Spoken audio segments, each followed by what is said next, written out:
Have you ever been in that awkward moment when a friend asks for your Wi-Fi password and you have no idea what it is? Maybe you connected your laptop months ago, and now the password is just a distant memory. Well, guess what?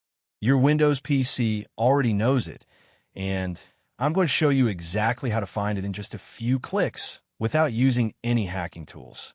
Stick around till the end, because I'll also show you a bonus method to recover your password, even if your Wi-Fi isn't currently connected. Why you might need this?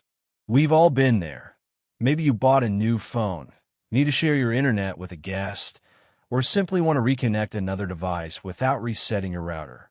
Instead of searching through paperwork or calling your ISP, Windows stores every Wi-Fi password you've ever connected to. All we need to do is uncover it.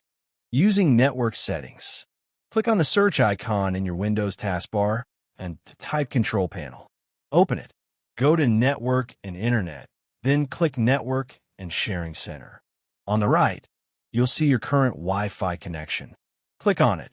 A small Wi-Fi status window will pop up. Click Wireless Properties, then go to the Security tab. Under Network Security Key, check the box that says Show Characters. And there's your password.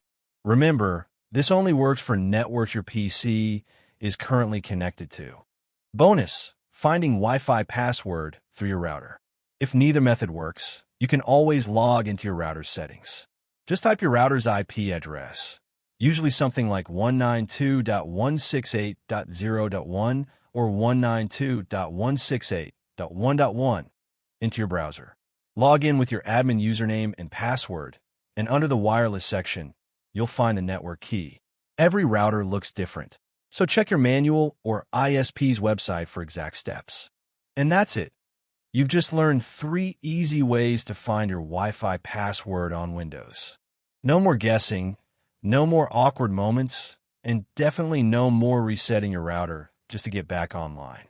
If you found this video helpful, hit the like button, subscribe for more simple tech tips, and drop a comment telling me which method worked best for you. See you in the next video.